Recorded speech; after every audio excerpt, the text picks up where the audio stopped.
All right, let's get right into it. Today we're going to unpack the new 2025 Tech Nation report, and it reveals this massive puzzle right at the heart of the UK's tech scene.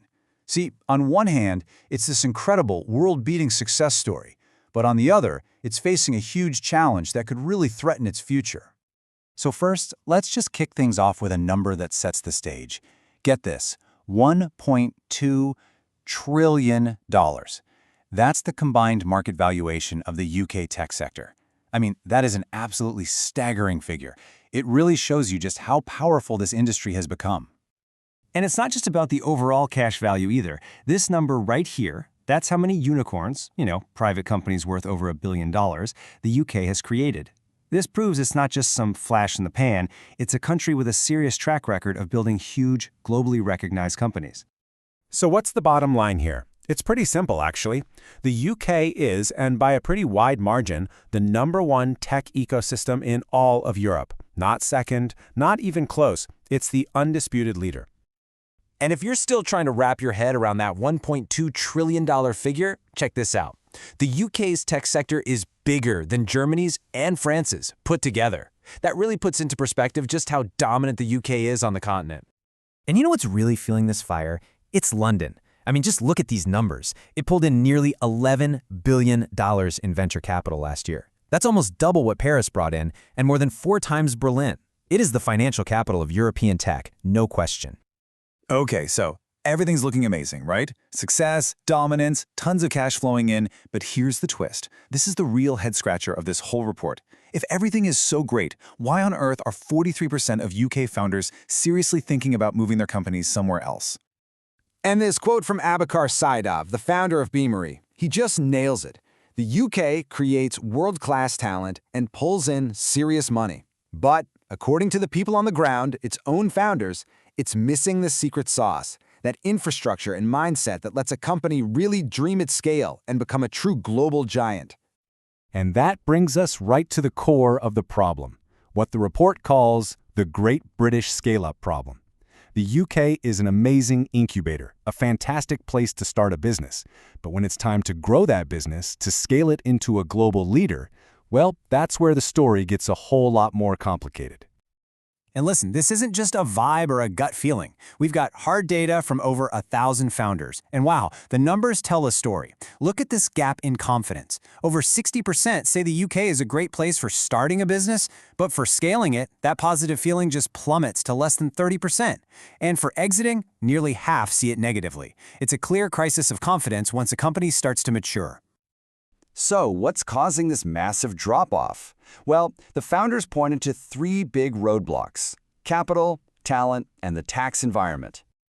And the survey couldn't be clearer. Access to growth capital, that crucial funding you need to go from a promising startup to a major global player, that's the biggest barrier for nearly 74% of founders. That is a massive, massive consensus. Tax and talent are definitely issues, but that funding gap is problem number 1. And when we dig into that capital problem, you see that geography plays a huge part. This chart shows just how concentrated the investment is in London. At almost $11 billion, it got 7 times more funding than any other region in the entire UK. It's really a tale of 2 different countries. And this imbalance has a real, tangible cost for founders, what you could call the price of capital. So in London, a founder gives up about 11.5% of their company to get that early funding. But if you're a founder up in the Northeast, that figure more than doubles to almost 25%. You have to give away a much bigger piece of your dream just to get it off the ground. Okay, so we've laid out the scale-up problem pretty clearly. But the good news is, the report isn't all doom and gloom. It actually offers a roadmap, a blueprint for how to fix this, and it comes directly from the founders themselves. So, to fix that capital crisis, founders are calling for some big, bold moves. They want things like a sovereign wealth fund and government co-investment funds to provide what's known as patient capital. That's the large, long-term investment that private VCs can sometimes be nervous about. The goal is to create a bigger pool of UK money to fund companies all the way to global scale. Then, on the talent side, the strategy is kind of twofold. First, open the doors wider to global experts through better, faster visa processes. And second, grow more top talent right at home. That means using things like R&D credits to make hiring researchers cheaper and offering tax breaks to encourage companies to train up their own teams. So, With these solutions on the table, the report then looks to the future. And it puts a spotlight on one sector where the UK has this incredible opportunity to lead the world if it can just get the scaling part right. And that sector is artificial intelligence. And this potential isn't just some theory. It's already happening. In just the first 3 months of 2025, UK AI companies raised over $1 billion. $1 billion! That's not just hype. That is some serious investor confidence in the UK's ability to innovate right at the cutting edge. And this data reveals something really interesting, something we could call the AI premium. The typical growth stage investment for an AI startup is $50 million. That's way higher than the industry average of $32 million. Investors are writing much bigger checks because they see a much bigger opportunity. And so it all comes down to this. The UK has a world-leading AI sector.